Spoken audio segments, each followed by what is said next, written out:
Reverend ke ro lu bore chu lo thu kan se hian hian a hin landa gran dei saka to da chuan hemi to da kan project venia football turf hemi chungchang technical report paturin kan ku Henry C ron kima secretary Mizoram State Sport Council kan som anga he kan bua feel hi karon thim tira tangin phulem chu phagai lein kan khia hi a khuk vel gar tang ko hian phagai khop in khia ti ka kan soi zau tu ni u Henry C ron ki welo somang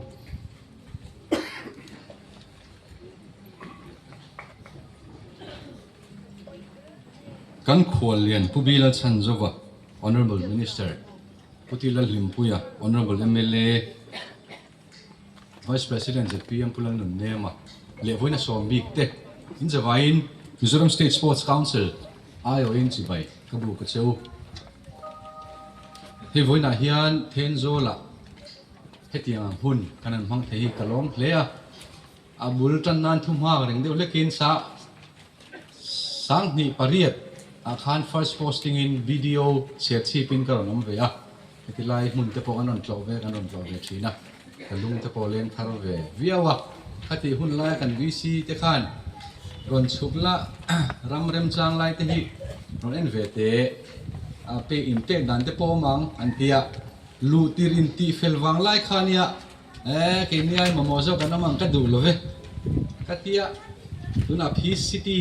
bo ruak ten ron om chho nu phai hi chuan ka ui mangeo katile deuh leka chu chu bul tan nan kan soi ma sa ni e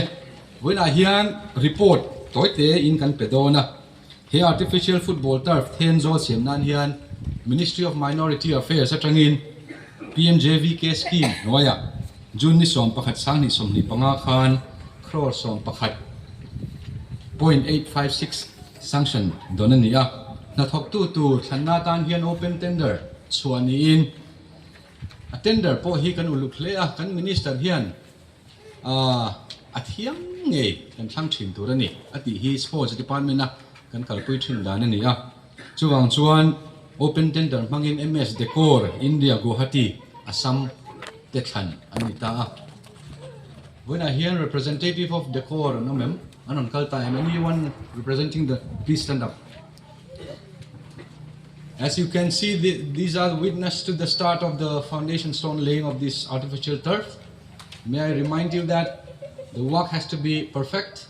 and it has to be completed up to the highest standard. Thank you. Work order February somni pali sang ni somni parukhan pe fel anni a work order amount ero 2 crore som point pathum ani he project chunga hian na sang tho tur oma chu pakhatna chuan artificial football ground kan ti bera hi alien ber tur lai khani a adung meter za som pakhat le awang meter som sari paruk azau turani a RCC curbing wall meter khatling lo setin ahung kwal vector ani dona perforated pipe kan ti hi pipe ko check hi nuaya phum turani a chu tui paina tur ani dona chulai te chu ulu ngai hle dona na po hi an agrasa khan pha zung thei don lo te ro kha chukan an soisa ani football play area taka hi adung meter za panga le awang meter som sari tura ro man nin hi FIFA ina a recommended size atling zan ani line pona free area meter thum on pol vek bokanga tin artificial football turf hi FIFA approved quality 60 mm pile height pha tur ani dona kan grass pha thin council ina kan grass pha thin hi Mizoram kan hu thea chuan athaber ani thin ani fencing football ground hi thataka hung tur ani dona meter ni danzela ban phuntu ni in a hnoi lam meter khatling lo thek thleng hi brick wall ani dona chumi chunglama chuan meter khat le point pariat angle iron le steel net manga hung kwal tur ani dona tin gate pathum gol hnung ve ve a meter khat le klem azaw le pavilion ma meter ruka zaw da tur ani don ani pathumna chon pavilion RCC pavilion hi chhong ni G+1 asak tu ni in adung meter somni pathum le claim awang meter nga le claim azaw ani anga ground floor a hian changing room pahni le toilet pahni da ni in first floor hi pavilion tana room manani a chair za ni vel da theina tur ani ang tin asir ton tona hian gallery om dona adung meter somni pahni point panga awang meter ruk turen dona ground floor chu parking atana room mani in first floor a hian gallery chu hun ani dona chuta chuan mi zani somthum ve ve leng thei tura ngai ani pavilion le gallery hi salam panga tu so ani thung don ani tin public toilet hi helam panga hian kan han ro mana nipale me chetta na in thena tur toilet adung meter som awang meter ruk le klem saktura ni dona nipa urinal paruk le in thiana toilet pahni me chetan toilet panga siam tura ni dona tin pian phunga rol ban lo persons with disability kan ti tetan man turin in thiana pahni siam tel ani don bok ani tin internal road le approach road he field panna le area chung in kalpona kong hi RCC in meter Thenzawl siam vek turin ni don boka tin thilpoi mo tak underground water tank hi liter nuai khat leng ro mantel ani don bok ani ti chuan kha kan report pek chu ni a decor company te po kanin thri chianga kan han ngen du cheu chu mi pui hian ma ni ta ang takin min lo en pui ula hemi a contract work chunga tel china hian kan ti te ang apon lampang anin dil bel chiam ma yom thina har sa dewa a chunga na hi chuan in thik thu po lo ti cheula councilor po rom chen zelula thatta ka zo kan tum don ya kalome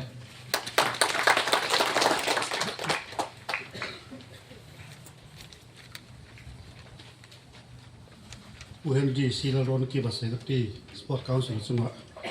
kan lo man nia kha soyam khan department hi tula kan minister viak thata ki min an kola department po kan khura vendia ta tha alaya tho hi mundang apo an thok tha ba ni lo ka pa dutlang hol kan hoga chu po chu tha deu dan thok ka halai po hi tha deu tho thainan khan Alliance Sport Association te point milo vil pui kha I kan ge na di ko India Health Sport Association te kha kan so ma in ni de bi ka di ka local inom le thi thailo kho ge kan ding te wa sport association trim ti bat ka local te lo mo be de go dai local o kan lo mu tuk yo in hei ko India po kan minister ji ga viet tha kan dai ki ma ni official ho poina minister ta la kan o hlom te ji na mi tu bang ku te ponia ku chanzo ponia kan lo thir na thok tha ta thok tha tum bok ta thok tha bok a official por kan bu an ni ho hi wedang to pon omanga chu na min han khon pui le zel hi alom kan tia chu wang choin thata ka ye thei tori ka in bot sai chodon nia nu na chuan thu soi da pun kan hong lenga ku thang lian chu wa senior vice president Thenzawl Zone Football Association ayo in kan han so me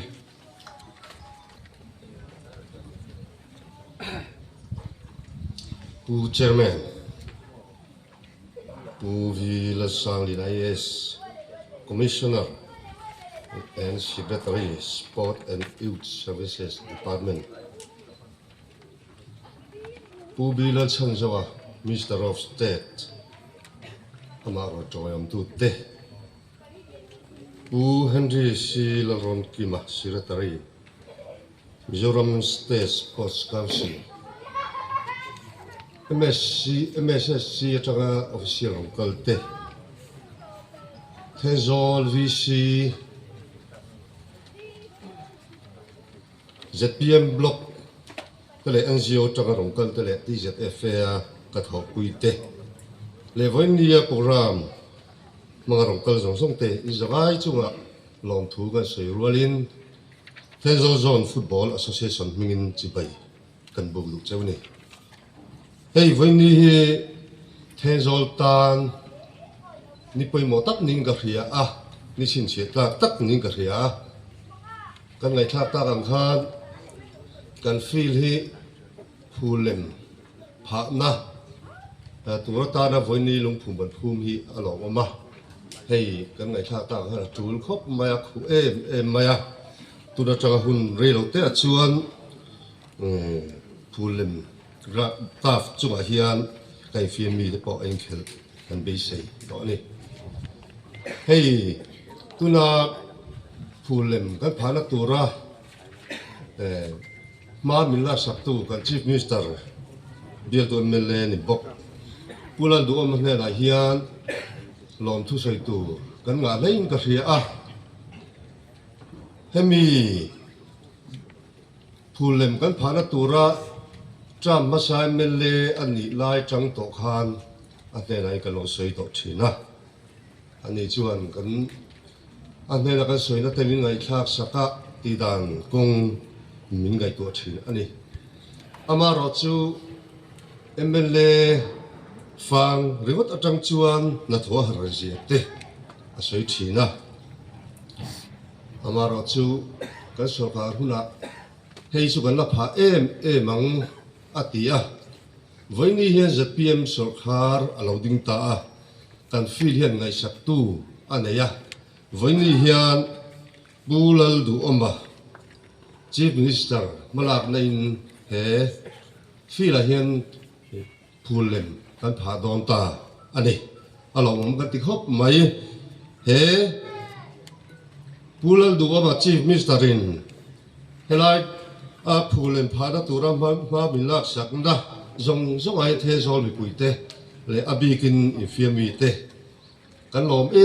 ma en tiga ma kan theng do lo ni ti lai kha ka sei do a tin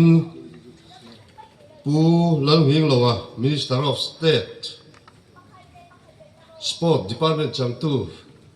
ani hian helai phulem kan Phahna tura hian a tholo khop maya thil tul nga yang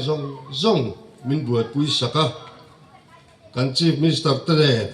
in ron chung zelin ma min lak saka ni ti kan hri a ku te chunga hian thin lung takin lom thu kan soi tak me wani tin a dot le chuan Thenzawl pa pu bi Lalchhanzova Minister of State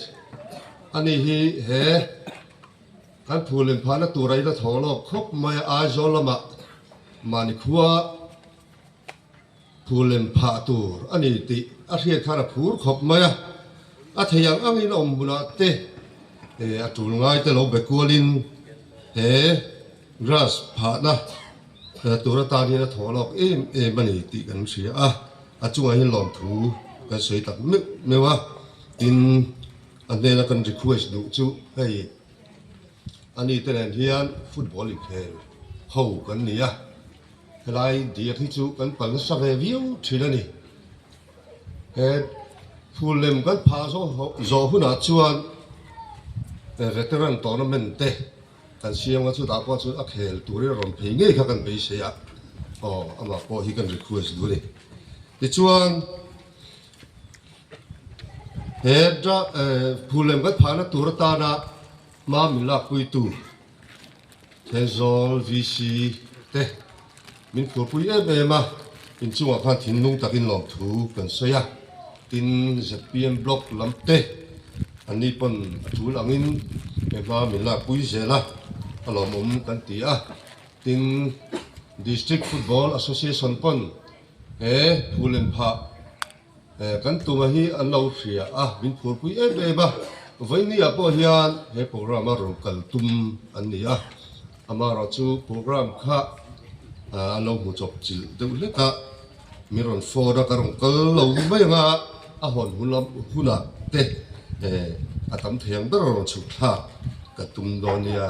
an ti ani tin a to ber ka soi du chu Thenzawl field hi tuna alem kan huang khan phulem kan pha do na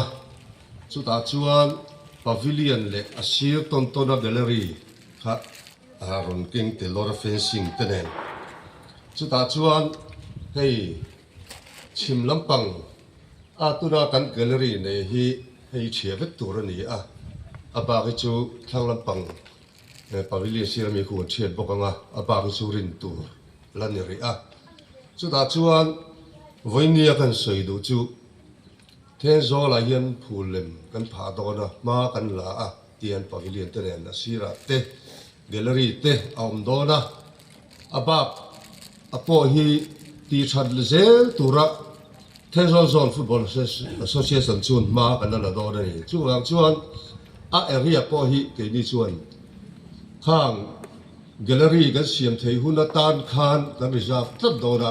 hi ti danglam Thenzawl Football Association atang chuan kan phal do lo re ni ti lai kan sei du voinia Thenzawl fila grass pha tu ra hi Thenzawl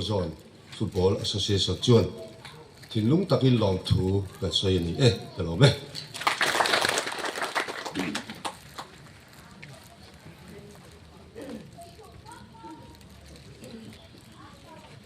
thang liền chu ba lom le mai lom to soi na chang khiep te tha lom ka ti kha lai ta na mi tang kai tak tak te ron soi chok ka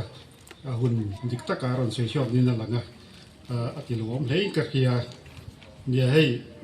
Thenzawl hi hei bulai bai hian hockey sport ina kan nei hockey academy ya tang ko hian player tha tak tak te lo chok to thina sport department la bo mizoram pum te po ming tha lo chok to thina chu football la po hian ati ka phulam phani don chuan an ni nu chuan Thenzawl tang hian abo Thenzawl ron practice thina bo khang kha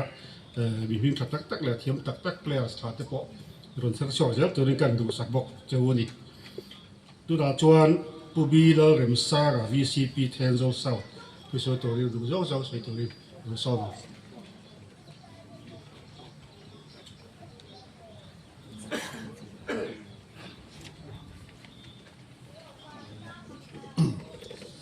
pu chairman le kan chief guest minister zong tak bi Lalchhanzova le puti Lalchhanpuya MLA le sport council lampanga kan suai tu aizolam batanga ron kalte le mipui local te Thenzawl South mipui migin sibai kabuk chewa voina hian he phulem pha bultan na Lungphum kan phung thei tu ri alom om hle in ka ria chu ta chuan ke mani Thenzawl khuwa hian Lalchhanzova ku tur kan idona ta chuan thei topin an thok te po kan lo pui ngai dona lo en pui te chu ta chuan Thenzawl khotan ani ti ria I thei top Thenzawl khotan tan ani ti ria thei topa kan lo pui bo mangai don ni thu soi ka thiam wak lawa chuan I voin ni Thenzawl khotan chuan ni chin chia tlak tak le I melung poi mo tak ani chu ta chuan ke ni Thenzawl committee te chuan min bial tu MLA pulal du omate pubi Lalchhanzova te sport minister pute te le sport lama kan ho tu te chunga lom thu kan soi tak mewa chuan I tilami chun ye ama apo khan I pu chunga khan na ron soi to tho boka kan lom ma Thenzawl pui kan lom tak setani ti kha kan soi du chumi pi lama chuan voina po kan ria mun nia hei I division honna le tilai phulem Phahna Thenzawl in arwalin ni khata thil ro pui takan handonga hemi te Thenzawl kan van nei em na ani chumi pi alama chuan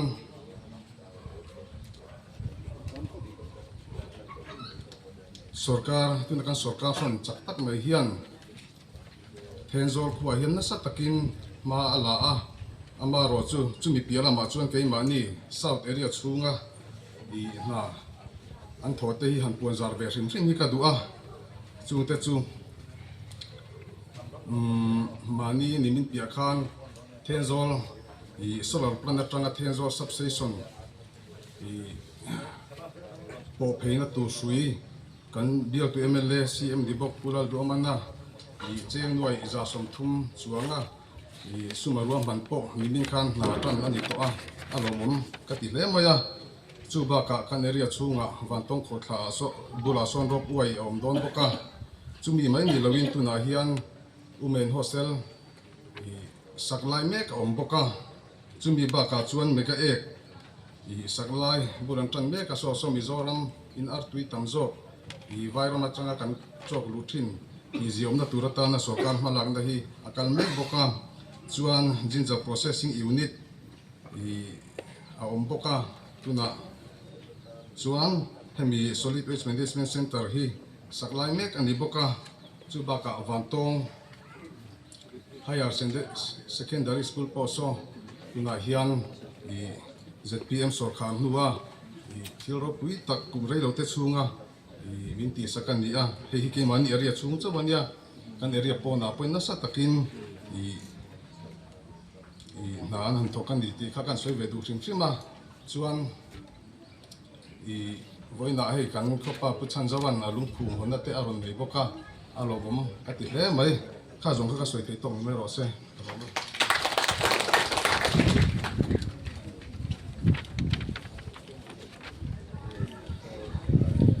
Vila de Saga, BCP Thenzawl South, kan lo me. India, when he apoi mua hai Thenzawl tam pedion chum halama. Das kan si Mr. Zom ta khawin division honna kan nei towa. Bun sowe la hian ei department kan pura. Salo apo khan ka soi ka tia ka soi chi lo danga di kha sade was like ka ai tharu dum de ka top la wa kha chon. Rồi join kan CM phê rằng soi tập kan chak ro lin kan soi tanu khania ba pen point PWD apo he ken kol ve ven dia to the sport nan hian at phore ni department hi engineer te hin phora an engineer na takken an mang an hiu nei mang thei ni ti ta dun phalam chu ka soi chu lo wa an mang thei ni ka phu ve chi la hian he chu engineer ka del wa administrative head ka mai ka ba hu ve chi la chuan an mang thei a he ko to pa tun working season da man han la te hi thabuyan thoa ai so ko chu ti khia ga district ta kong so so kan han ki hian phore me mai ni chu ni chan chu ka kan ho tu te chu wan tha mo nga rin nan ka kam nin ka thia chu chu alobom na ania tu da po sport a po hian chu tian chia chuan kan phore ni kan ho tu ta min kai thoi na hian kan sia batanga kan minister a ministry chu min kai thoi da hi kan phura an logum kan tia kan tha mua kan ti kha Thenzawl of India chom halama local te point om thoga kan highlight ve du hrim ani chu lai minga an ti ta ka chuan an soi thei ta ka chuan tu la chuan kan chief guest pu Lalchhanzova kan mi sar zom tak ti helaya Lungphum min phum sak tu ke soi torin kan so manga chu adu to ke da hun amanga khopa ni boka duang ang te po soiga tin department lampang te po athula ti chuan min hau tu le min hau ga chu chu ti ro ti le a ti tu du song te po soi to ranga ila ti kan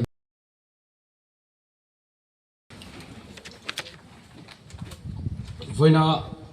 kan hun min kai hroi tu kan chairman puvi Lalchhanzova liana IS Commissioner and Secretary Sport and Youth Services Department ka MLA pui puti lalhim puya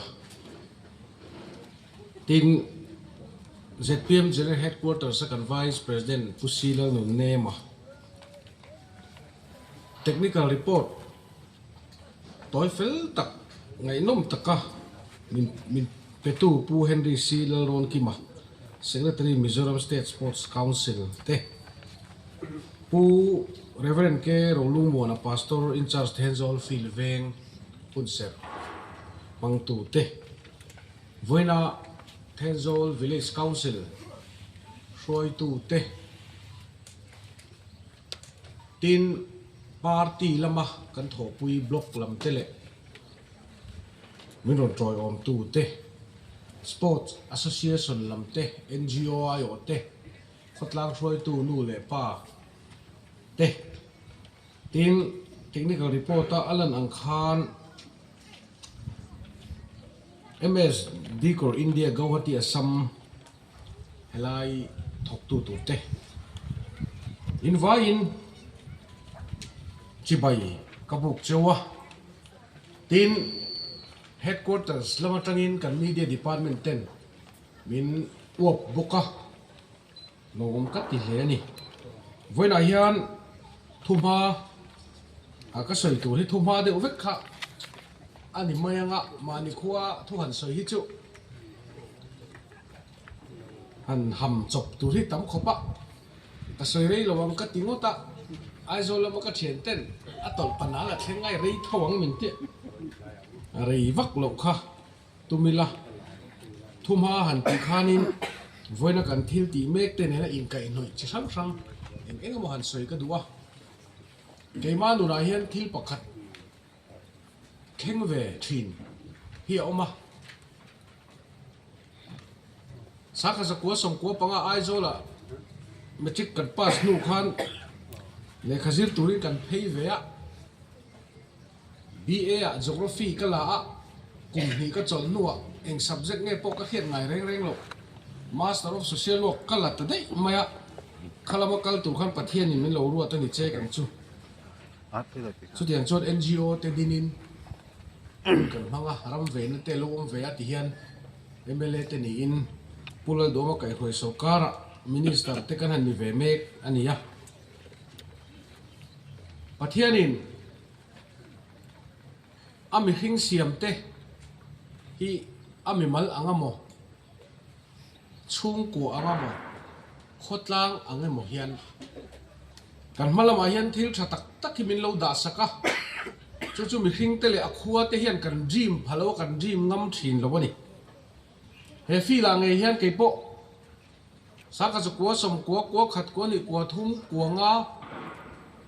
koru aizol kolom nu te pon in khel tura ron le zau zau te po ka nei thina voi khat pe chu mol thua ma son tournament om do na chung lai chuan motori la tlan mang lo ni voi da kan officials te po hen in ngai tu phalo mai thei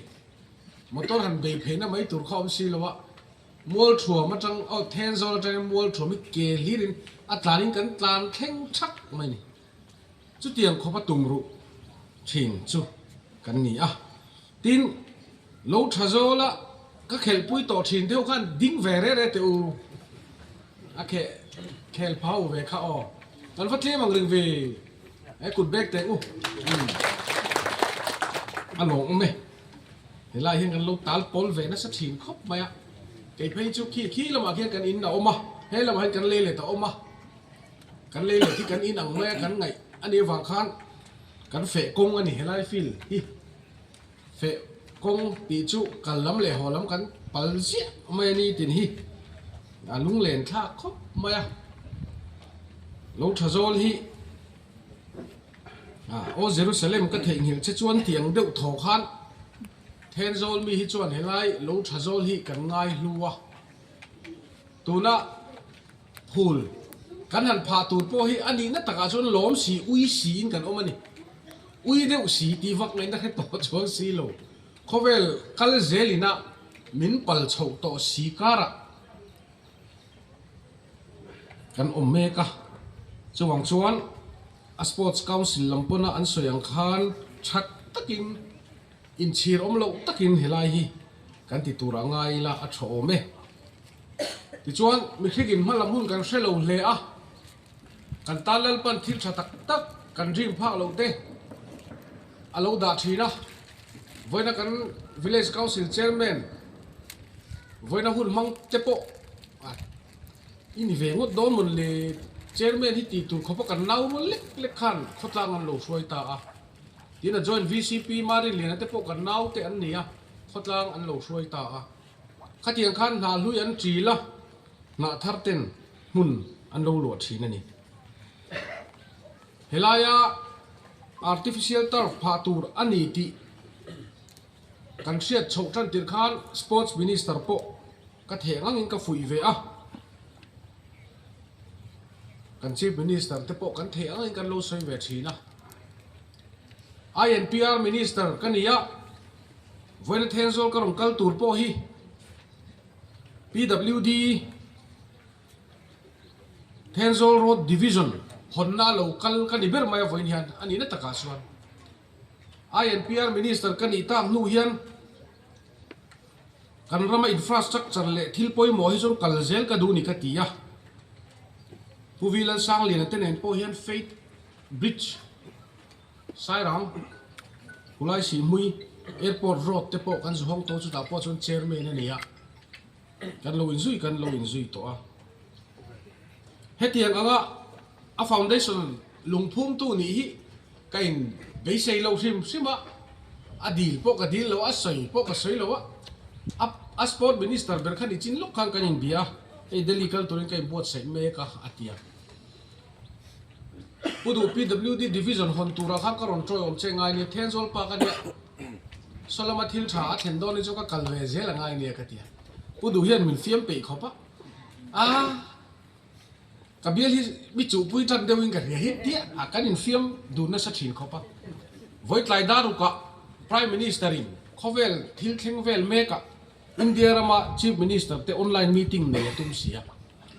miron troi om tu chu ka van lom te lun lem Thenzawl field artificial turf pha Lungphum phum tu atang mai ro mitia ka chak ngoi a soi po kan soi ngam lo ka chunga atlata a amak ngot mai a ti zong in ngai tua du tai lang chon mak takan helai field lo in khel ve to thin Thenzawl no pang se phung lai ve thin à lao li pui ve lat tuê lên ní khóa chèn ghê ngày tung cắn chèn giáo cắn phiêm thua phê chuan và thiên nhiên đâm khó chuộc xem mình tỷ vắng á đâm khó chuộc cắn điếng thì thấy na cắn lâu bật lăng này mẹ mày hay lái à lùi liền túy liền à cái lên tí đó nim lệ anh cái một cái khăn mình lâu mắn sẽ là thì mấy tụt xuống cái bộ thiên bằng lót thì bấu thầy tụt đỉnh một khát cắn lâu đinh nó sẽ về mà với này lại ram mà son nakal zela kan bei sei lo po ni mi lo kan soi po ni lo wa ke Thenzawl no pang nge mai na helai artificial turf phul lem ti zong to pang kan soi mai thina chu ta Lungphum phum tu sport minister po kan ni box si lo wa helai bial tu po kan ni box si lo wa kan party headquarter in Lalchhanzova hian ti ro se min ti po ni si lo thil lo in herrem ta hi athupula karon soyang khan kan van pathian hian kan malama hian kan siat lok lo thil tam tak thil tha hi min pe adu ani cái ni Thenzawl khuang nge po hian chu tiang ril ru chu bu ila kan phulo pathian mal som na van pathian hian min van pen na sa to te lu lem adi na chang kan siat po ni lo kan ma kal pathian omani ti hi voina hian se tharila ka du le maya tu lai a phei chuan civil supply minister ni hi a kheum hun lai thleng le kan ti dong nge ni a sheom ti po chu dik che longa a challenging khop maya pu Donald Trump te pu Netanyahu te le Iran ho du ai le sual na dewa anin bak ka hi top mai don mo kan tia Israel ho WhatsApp group a den ka om ve ka join ve ni an che dan hi a ka en dep reng mai dal ka tin hian ka khe ve a Strait of Hormuz ti te ama kan lo hiat vak lo kha khulai lui pui tui fin riat kal tlang khon khovel hian kan gas te kan oil te hi kan lo mang na sa em mai a chu tiang vel chuan khovel hi tu na a uap vel me ka ke point shia tangin Thenzawl pa kania civil supplies and coal tu kania oil hi chu ron thleng thakop mai ni tin hian chip somnga chuang hi alo thleng thina IOCL hne na hey barmalama an phurtlang thin hi state sarkar chon tha kan ti lo hle ma kan state quota ani sia kan tia chumi rol chuan aron thleng cheu mai kan oil pump ho hian da na tak tak kha aron thlen tam view chuan an lo nei che box hi lo IOCL lam la hian IOCL ina oil kan ron pe khi Mizoram pona a chole chung chang hi state thu nei na ni lo ti ang zong deuh ten min ron ti deuh bok sia tunlai Mizoram India na sa em ma DC eng mo zatin ram pona phur chho an phal lo thu te an chho to state sarkar chon thei to pa chua ram mi pui te man tur om lo khop khop phur chho kha kan phal lo wa chu tiang chuan civil supplies lam hian ma kan la a ti nei kan civil SDO la ma po kan ji nga tela atira men son tum kha kani ani hi mi tho tham chazit mai ania kan civil SDO supplies thil te po hi civil administration hi chuan kan ngai ven tlan kha alo thei lova gas tu in jing aron theng ka ena tip som pasari vel aron lu ta lim de chon Thenzawl karon phei vele thei pha te po han ti la ni tin hen gas lo lu ti ka monitora aron theng kem de wi chon ri lu hi ha dewa kha tiang vel khan tu lai chu kan ram kan khovel hi a oma khang te kha a thuma kha kan zep tel duwa ta soi tong khan thuma de uvik tur hi ani ma jok maya Thenzawl phei chu handloom Manchester of handloom City of handloom ti kan nia handloom awanga ele barzon na konga ma kan son na te ke ngai po NGO kot na kaltlanga Thenzawl handloom kan lo boy pui ve na sat ziate min siat pui tu te in nia selko le kot dak thokhovin Thenzawl buang pui le kang huna handloom lama ei zong te tan chung ko som nga tan tu na hian ma an la meka voina hian kan speaker zom tak uzam te hawin se songa kot nak le selko tenen khilama farmer te tho ho na tu na mai hian tu huna tho hian program an mang ho boka selko lam ten min ron phone in ming in NGO hi ramta in thok tha a in ming te kan lo soi lang venge katia kan khotlang tan an thona po lom thu soyani kan sport minister ute te tel thei ngei se man hunan mang thei ngei se ti kha chu kan du number 1 ani ya a thei ta lo chong kan chief minister in helai hian ti ngei se kan duwa amaro chu chan sang wangin ka khuta alo tata a lom le khot mai la a thome tin Pu Henry Sila Ron Kima, Secretary Mizoram State Sports Council hi fak om ka ti khop maya Dr. Shakima psychiatrist hemi now hi ania anni tenen he kain thung khom ve tlata apu puthang khu ma api sang zoli zotlang lama aizo zotlang lama kho kanin chen oma apu thang khu ma phei chon zin thazarin ti lai apho kha ania chatuan ram min lo pan santa a pu Henry amalang na in ka bial chunga ven sau ta po badminton court ni carpet min pha saka chu po tira min soi mu chi lawa anua min han ti sak boka anni en kol na nuaya helai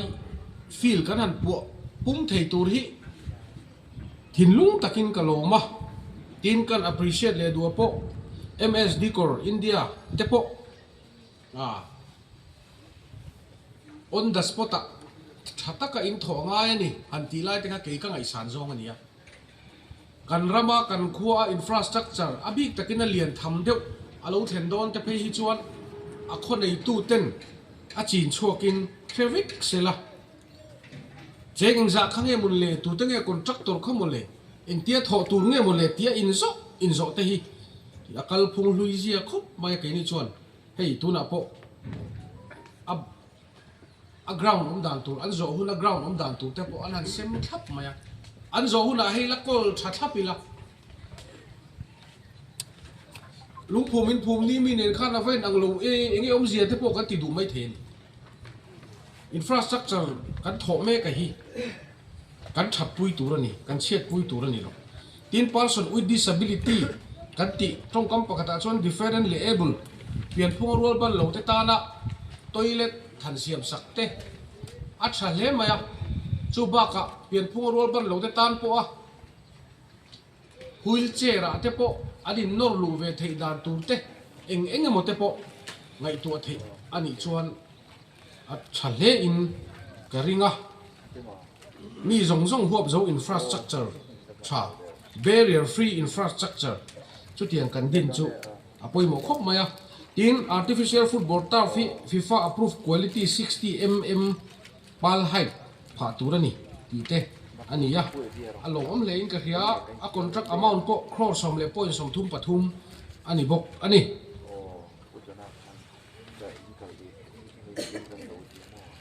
ti chuan Thenzawl khomi pui te a che vel khua te khotlang khoi tu te a kho nei tu zong te ka fui du na cheu chu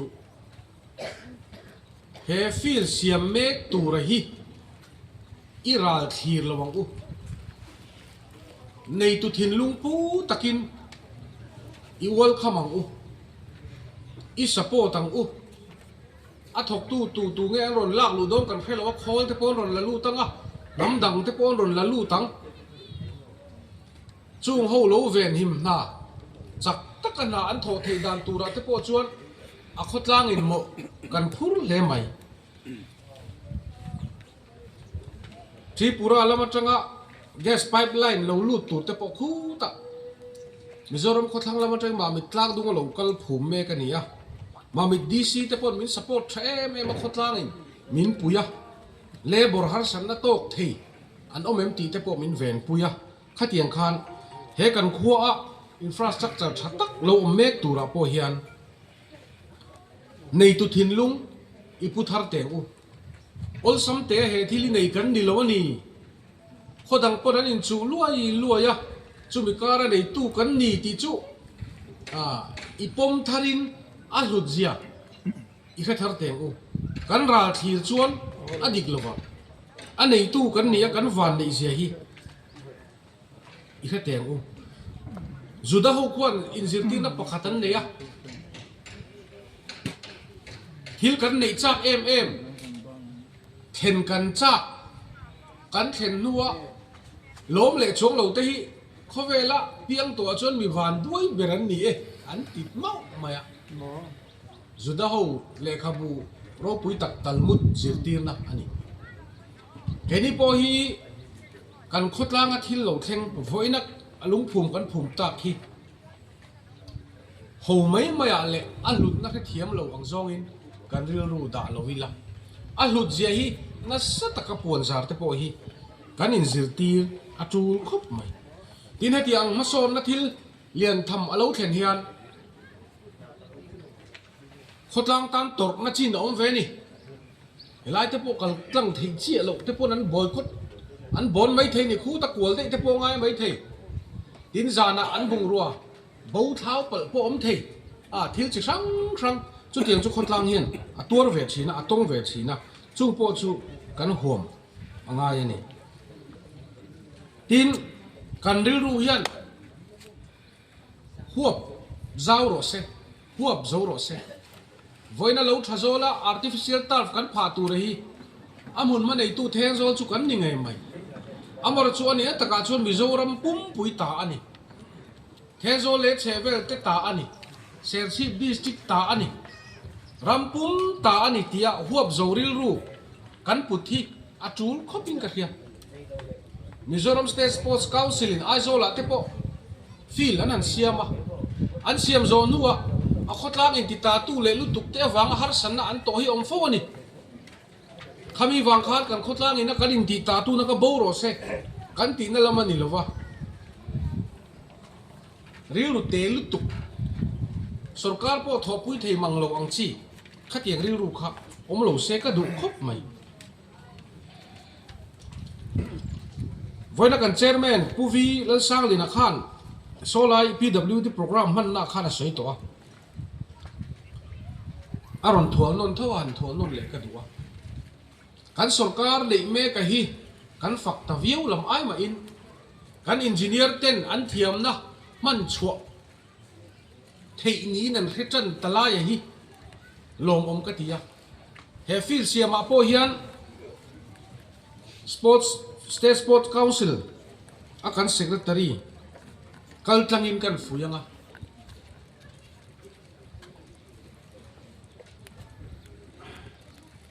MS Dikor India po in thei na sang ber lanang cheu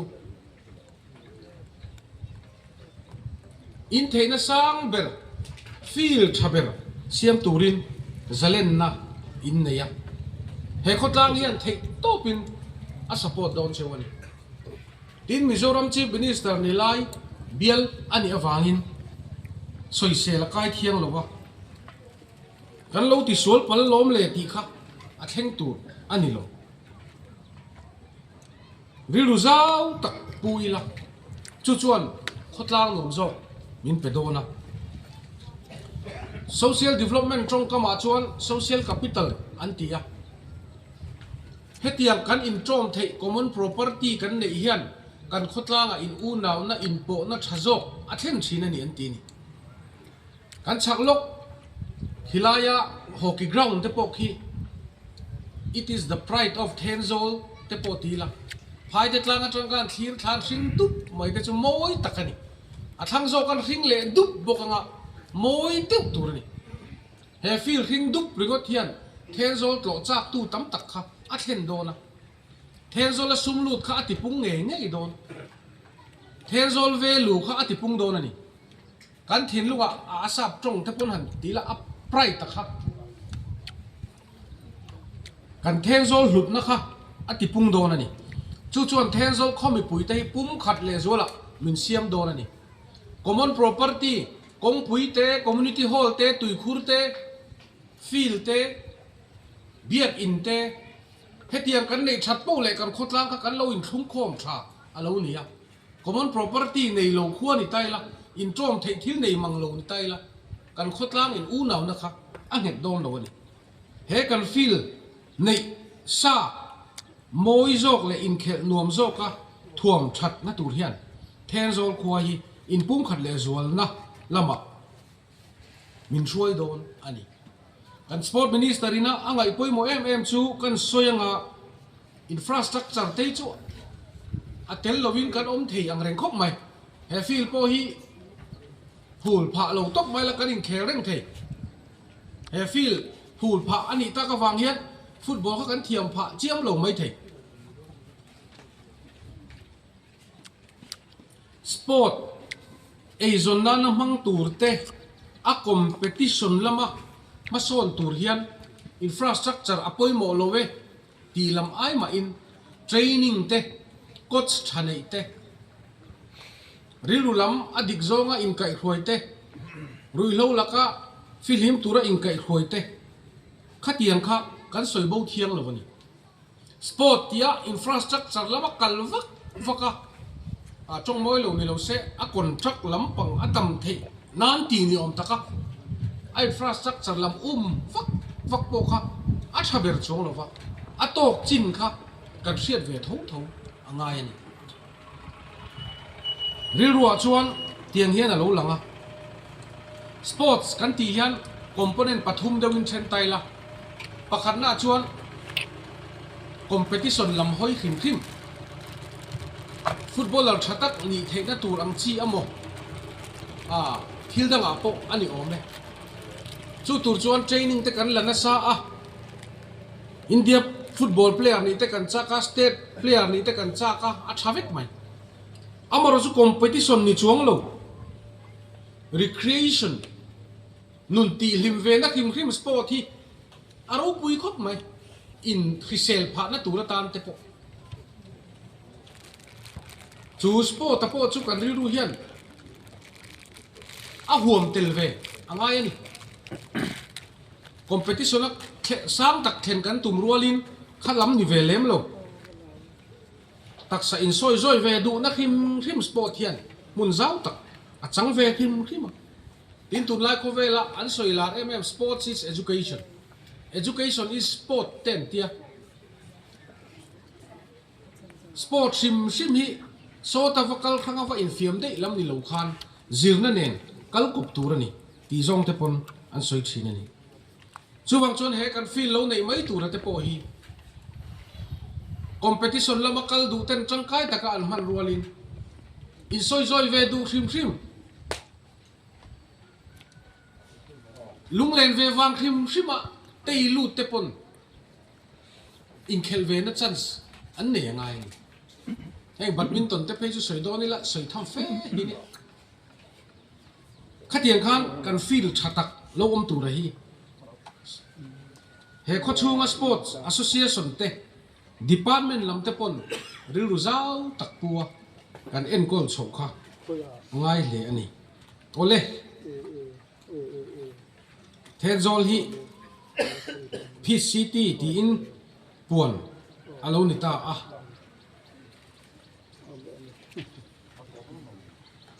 voila kan chairman puvila sali na kan IS po hi Thenzawl a hian voi khat in nei mangin a local toin ka hetla ta damte nu pui nei khan a local a damte chu tu na Lok Sabha MP PA ani ta boka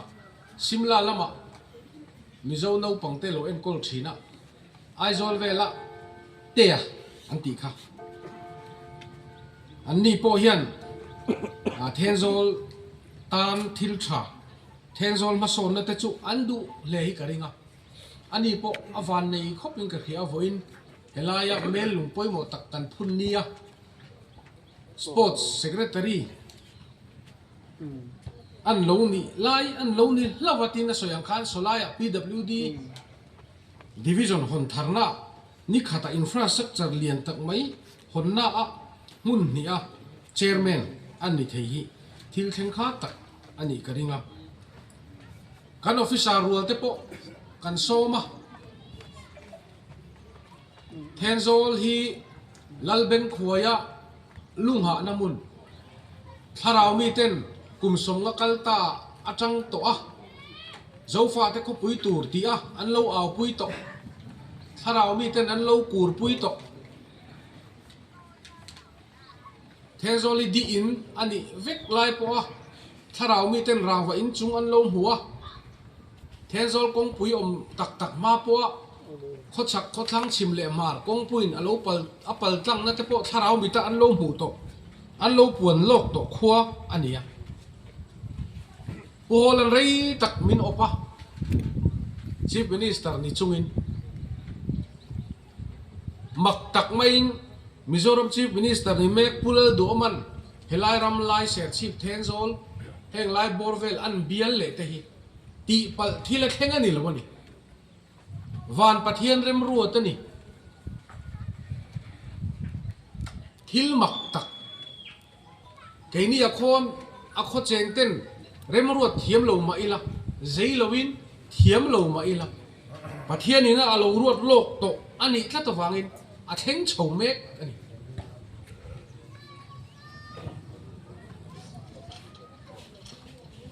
kan rin pha ba ai hian ala theng lian zel do na voina po hei kan leitlang pui MLA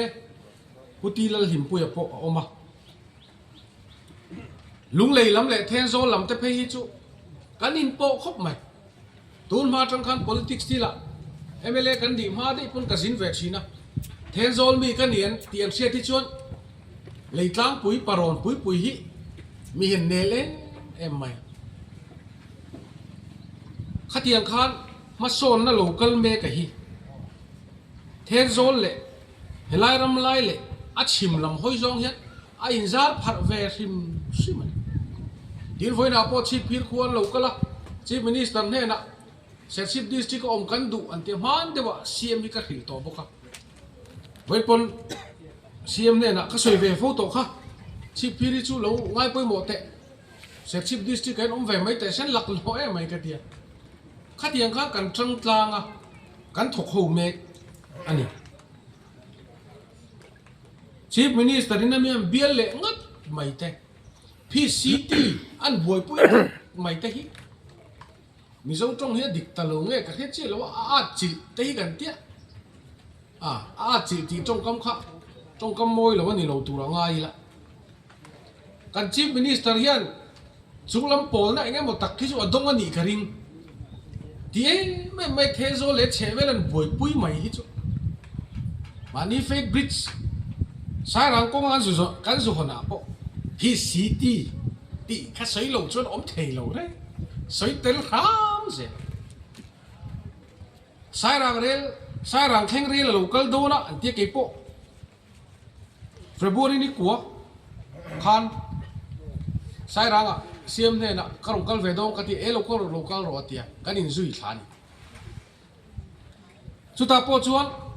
สายรางแข่งเรื่องที่เทนทีกันตุ้มเราพี่ซีตีแข่งอันดีเลยอ่ะที่ข้าตัวน่ะพอเรลกงชุบเรย์วักเราเฮียอาเฮียนเทนโซลอารมณ์แข่งโดนะจุงจงบวยปุยตัวจุกันเบียร์ตัวMLAกันชีฟมินิสเตอร์ฮีอันนี้ชีฟมินิสเตอร์เบริน่าบวยปุยเบรอันนี้ข้าชวนที่เลี้ยตลังซ้ำมันวันน่ะพอสวยอังคารไอโซเลเทนโซลินการ์กงเดชน่ะไฮเวย์ปวนปออังเงินชีมาฟังเงินอัลโหลทิ้งเล่เดอร์ตัว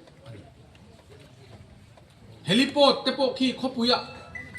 กันเสียมโดนะกันรีมูฟมูปะอาคอนทรัคเตอร์ทันกงอัดเลี้ยมหันสันน่ะอมตีเต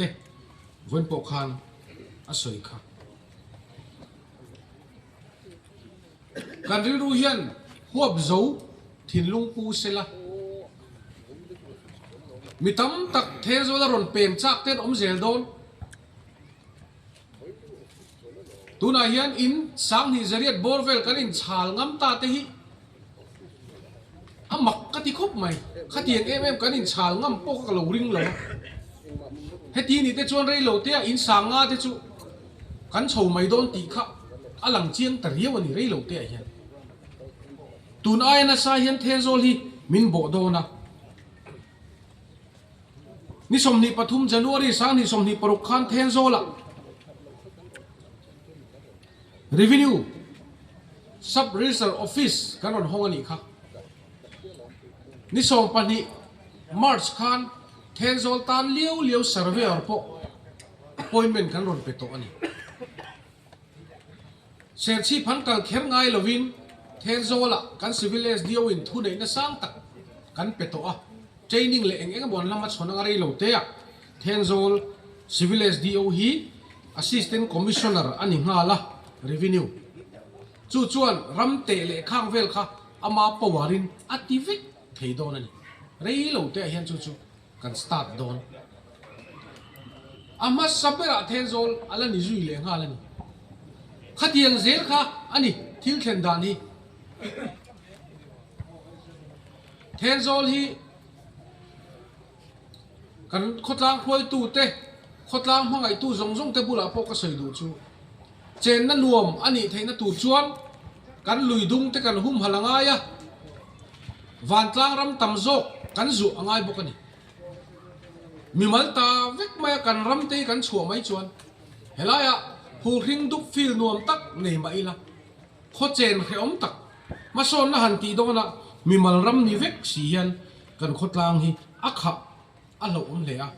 จู่วังชวนกันขดลางคอยตูเตสกการละกันโถปุยเตเทนโซลพลันซิตี้อันนี้นักกงอ่ะกันกัลโฮน่าเฮียน Land Revenue and Settlement มาลากนั่นเตปง่ายขาอินเอ็นเทียมิละคนรวมตักกันนี่เทียอารินอันนี้โอเล่วันน่ะอตีแล้วมันก็ใส่ตัวอังคารหุ่นลิมตักไหมกันมังอ่ะรินโลเละใบเสียมีลวินเฮลัยโลทัซอลไงมาอยากไก่เทนโซลป้าเทนโซลนูปังอิน artificial football turf MJVK team หน่วยผ่าตูอลุงภูมิตูกันนี่กันล้อมเล่มาอยากวันเฮลัยมุนะมิลอนทรอยอมตูขดลางนูเละป้าโลกันส่งเตะเห็นลุงตะกินอินซาฟายจุงอารมณ์ถูกสวยเฮโซเลียนฟิลชัดตักหัวโจฟิลเราในเงี้ยเราเซ่กันเรา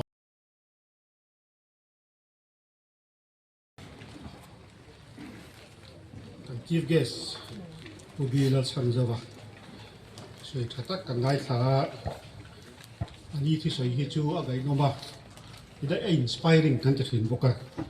ยินสวยที่ทุดิกสวยถึงบอกกันทุดิกสวยที่เราไงน้องบ้าเราดียินค่ะลายมุดาลุงผมสักตัวตาจอดันสวย อันสวยคานอาติตูรอมตักอินทีนี่ก็เฮียอาเทียนนำรัวตะเดียแกกันเสียมตะปอลมันโลวกันสปอร์ตมินิสัตตะปอลมันโลเลยเสียค่ะอาเทียนนำรัวตะไงล่ะอันนี้อาติตูริกตะกินตีดินกันเฮียสปอร์ตดีพาร์ตเมนต์โปกันล้มเลยดิอันสวยกายจกสปอร์ตดีพาร์ตเมนต์นี่ได้กันพลากันได้อินฟราสตรักเจอร์รุดไอ้คอนเซนเทรตที่ขากันที่ลงที่ขาอันนี้อาชันจูเพลย์สักกันจีทัดชวนทันลงชวนอมสีอมโจหรือว่าในกระดังพวกแต่อินโดสเรียนพวกแต่กันไหนไม่ไปโดนนะจูบางชวนกันมีสัญลักษณ์กันสกัดกันเสียมแต่กันตัวน้อยหัวยักษ์ให้empowering sport มิโซรัม empowering sport ค่า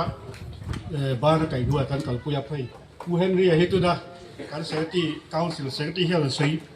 พิเศษช่วยtopik ani do na ka sei te pocha ko yu da ga ma se ven ni chu sei to ngai da sport department hian a to la ba hian vote of time ti hi kan dan pu hen kan ti hai bak lo wa chu ti wa yu sai thiu to bai kan ti ngai lo wa a san chu sport men ta no kan dia sport ben ni kan vip ten ni kan ti chi sport person to zo ven ni po kan ngai bai wo thi na sport person chuบ้านเราจะลมใส่เราที่ถึงลงก็อารมณ์แบบไม่การจีบเกสเวนเดียแค่ลายลุงผมผมสักตู้จังหวะหลอดทูการใส่เราที่ลงอ่ะหุ่นหุ่นตักใส่กันแต่เรากันละยิงใส่ลายปีดอกนิ้วดีละมาปอมรุ่นโจยอมตัวอาศัยด้วยความเก่งกว่าอาบิมัลตักินอารมณ์ก็เตี้ยลายบุญแทนโซลปีซิตี้บุญเลนบักฮิสเตียมีชิ้นเสียสักตึกไม่ปะเฮียคุณเชื่อเรื่องนี้แล้วกันฉันจะให้หลงกะทินี่ชัวร์ตัวตาชัวร์ให้เรเวอเรนเกโรลุงหมดเลยดีเลยให้หุ่นน้องปุยตัวชั่วก็สักระยะปะเทียนทุจจะตักกระเสียตรงใจนั่นแหละคุณมันปุยวางหลงถูกันเสียผู้เห็นดีเสียโดนเก็บไว้ที่การเสกที่สปอร์ตเก้าสิบมาเสียละอารมณ์กะเทียไอ้หุ่นเจ็บตะการแห้งตะโกนยอมบวชใส่จุ่มสู้กันเดียนู่นทีละไอ้พวกโปรแกรมวัดกันโหลดตัวแล้วก็ไปข้าววันที่เลี้ยงแต่ทุกเสียทุกปีจุดจุดที่เห็นเฟลไฟตัดไม่คุณออร์แกไนซ์ที่อารมณ์เขาเป็นกระเทียทีนกันทูใส่ตู้แต่ปัจจุบันพุทธังเรียนช่วงและพวกนี้เราเรียนสร้างตักตักอะไรนี่ต้องตักอะไรมันอันเสียวนู่นที่เราวางในโหลดถูกกันเสียที่กันนี้ไม่เล่พูดที่เราหลีกเลยเอาว่าผู้สวยดูไม่เงี้ยจู่อันนี้PWD ละมาการพูดถึงป่านี่อันนี้สัตว์เป็นคนคุยตู้ PWD มีเป็นคนคุยตู้การชวนเอเวอร์มันนี่ที่การใช้ดูอะไรมันอะอารมณ์กันที่ให้อันนี้จะวนชัวคุยสักไม่ยากผู้หนุนเลี้ยมาผู้หนุนเลี้ยมาอันนี้พวกที่ZPM Vice President ไอ้มันจะคุยอันนี้เป็นที่ว่านี่อะไรบอกว่าถึงคุยกันยิ่งเพราะว่าอันสกูลขัดชั่วกันลงเรื่องไม่ใช่สกุลขัดชั่วกันลงเรื่องว่าให้สกุลกันหลบกันหัวกับปอนหัวไอ้ทุ่งมาหมดจิมันปอนจึงจะเนี่ยโซ่อะไรโซ่กับหัวกับปอนตัวเชื่อรักโซ่กับหัวโซ่ที่สี่โซ่ถ้าเราเส้นสายต้องแล้วก็มาหมดจุกับผู้เห็นเขาไม่เคยดีตัวได้เอสซิวิลล่ามผู้อย่างที่อินได้ฟูกเตียซิวิลเทนโซเฮียก็ถกไปตัวเดียโควิดไล่คันดีซีมันเลยกันเดียขัดแย้งกันขัดทิพบุกเลยครับล่างผู้ใหญ่ที่ไม่ว่าชักกันถกกันดิตัวเรื่องจีนเซ็นต์ราคาอินจากเสียอินจากสกายเป็ดเท่าว่าถกนักสมัยโควิดก็เหล่าไทยลุนที่ดร.โฮเตเดนตัวที่ขันวิจิตรดิวตีนบวยนักษาปุ่มกุยฮัลโหลขับขันน้าถกกันดิจอยบุญรู้ว่าละโดไทยทีมเราว่าจู่บางจวนอดีตบ้านเลยก็เตียอันนี้ที่มีเห็นปะโต้ปฏิมีจุดที่ไล่ไปง่ายก็ตักเองสักทุ่มตักสี่อันนี้อยู่จนไล่เห็นเป็นคนเกิดเวลาลงครบไปเห็นเวนีกันสอนผู้ส่งเตะกำลังคุยตู้เตะและสปอร์ตเรามากัน association คุยตู้เตะและ official ส่งอะไรเรียนรู้เวนีอะไรคุยตู้เตะส่งเราถูกกันเสียตบกระจวนจะได้เสียงทุกคันตบกระดีดากะอามาจูอามาสันกระเลยนู่นกัน กันปะเทียนจุงะทลายหุ่นชาบินเสียมสักบางกันหลดถูกันเสียรู้ไหม กันป่าเขาปักอันติรัวลินลองถูที่กันซอยไม่ละวะวันไหนที่นั่นบิ๊กตะกันซอยดูประคัดนี่สินะขันก็มังเห็นดูเล็กอะยินโลเทียมเสร็จละก็เทียมป่าผู้เล่าชักที่มาของไอ้ตะกินเราดิ้งแต่เซ MPS Thenzawl PTS Principal อันนี้ละวันน่ะกันทุนนะโหฮีอันนี้ฮีกระรอนเบียทุเทียงพอไม่ตุรินเนี่ยมันจะพอกันซอยมาเดียกันเราดับพอมงาเดียจะสมงาเวจุเมนเราดับพอมสักเดียอามันยังจังเงี้ยก็เดียมันง่ายเรา